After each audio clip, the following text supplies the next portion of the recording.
লোহা দিয়ে বানানো খাঁচা, সেই খাঁচায় চাকা লাগিয়ে তৈরি করা হয়েছে খাঁচার ঠেলাগাড়ি। তার মধ্যে 13 মাস বয়সী 3 যমজ সন্তানকে নিয়ে রাস্তায় রাস্তায় ঘুরছেন এই মা। খাঁচার ঠেলাগাড়ির শিক ধরে গুটি গুটি পায়ে দৌড়াচ্ছে 3.5 বছরের আরও এক সন্তান। 7 জুলাই সোমবার ঠাকুরগাঁও শহরে দেখা গেছে এমন এক করুণ দৃশ্যপট। এই দৃশ্যপটের আড়ালে রয়েছে হতদরিদ্র এই মায়ের আরও তীব্র কষ্টের গল্প। তার আগে 3 যমজের বিষয়ে জেনে আসা যাক। 13 মাসের 3 যমজের মধ্যে একটি ছেলে, যার নাম আব্দুল্লাহ, তার 2 বোন আমেনা ও আয়েশা, তাদের বড় বোন মরিয়ম, যে ঠেলা খাঁচার শিক ধরে দৌড়াচ্ছে। ফুটফুটে এই 4 সন্তানের মা জান্নাত বেগম। তার মা হওয়ার গল্পটা বড় বেদনার।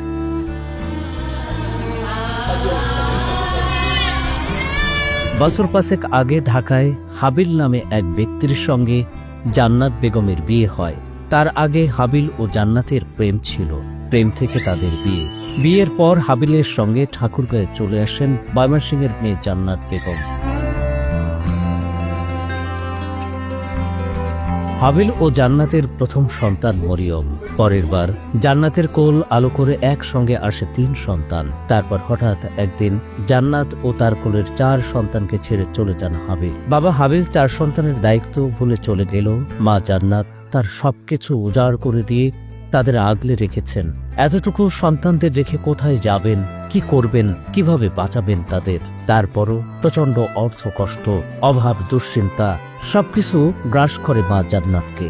তবে এক মুহূর্তের জন্য 4 সন্তানকে চোখের আড়াল হতে দেননি তিনি।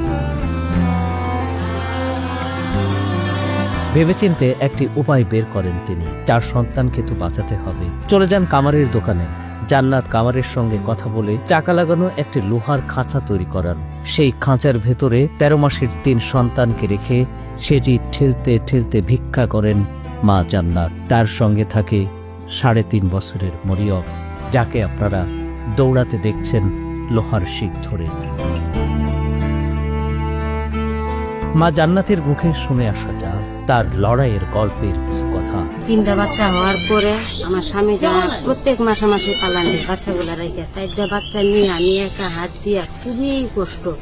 তারপরে মনে করেন এখন ঘর ভাড়া থাকি, ঘর ভাড়া দেওয়ার সমস্যা, চলতে সমস্যা, বাচ্চাগুলোর খরচ আছে, ওষুধ পানি। এখন বাধ্য হয়ে আমি একটা গাড়ি বানাইছি 7,000 টাকা খরচ করে। এই আইডিয়াটা আমি নিজেই ধরলাম, কারণ এই আইডিয়াটা ছাড়া আমার বাচ্চাগুলো নিয়ে আমার বেড়ানো সম্ভব। মানুষের বাড়ির যে কাজ করে খাবো ওটাও আমার সম্ভব না, হাটটা যে বিক্রি করে খাবো ওটাও সম্ভব না। তার কারণে আমি এই গাড়িটা বানাইলাম। গাড়িটা বানাই যে বাচ্চাগুলা নিয়ে আমি মানুষের কাছে সাহায্য দেখেছি। কেউ 2 লাখ, 3 লাখ, 5 লাখ টাকাও আমাকে বলছে একটা বাচ্চা দেব। আমার এই মেয়েটারে 5 লাখ টাকা বলছে, কিন্তু এখন আমি মা হয়েছি, টাকাটা তো আমার কাছে বড় না, 5 কোটি টাকাও আমার কাছে কিছুই না, কিন্তু আমার সন্তানটাই বিশাল। জান্নাতের প্রতিবেশীরা জানে তার 4 সন্তান নিয়ে তাকে কিভাবে বেঁচে থাকার যুদ্ধ করতে হয়। আমাদের বাড়ির পাশে আমরা দেখি যে বাচ্চাগুলো ঠিক টাইমে খাওয়াইতে পারে না, মহিলারা তো খাওয়া পায় না, আর সারাদিন বাচ্চাগুলোর যত্ন করে, রাতেও ঠিক করে ঘুম হয় না বাচ্চাগুলোকে নিয়ে। অসহায় মানুষও, তারপরে দেখো মা বাপ কেউ না, কেউ পৃথিবীতেও কেউ না এখানে।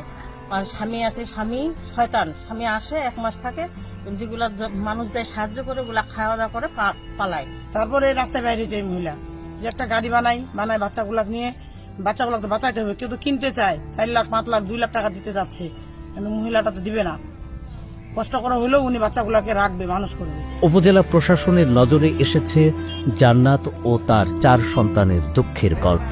সোশ্যাল মিডিয়ার মাধ্যমে এটা দৃষ্টিগোচর হয়েছে, এটা উনি সন্তানদেরকে, কয়েকজন সন্তানকে, ছোট ছোট বাচ্চাকে তিনি ভিক্ষাবৃত্তির মাধ্যমে তিনি লালন পালন করতেছেন। এটা খুবই অমানবিক।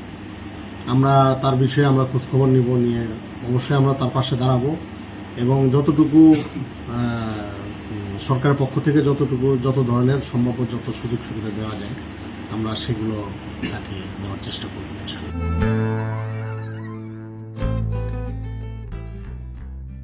ওয়ালটন এখন দেশের সীমানা পেরিয়ে পৌঁছে গিয়েছে 50টিরও বেশি দেশে। ওয়ালটন, ঘরে ঘরে, বিশ্বজুড়ে।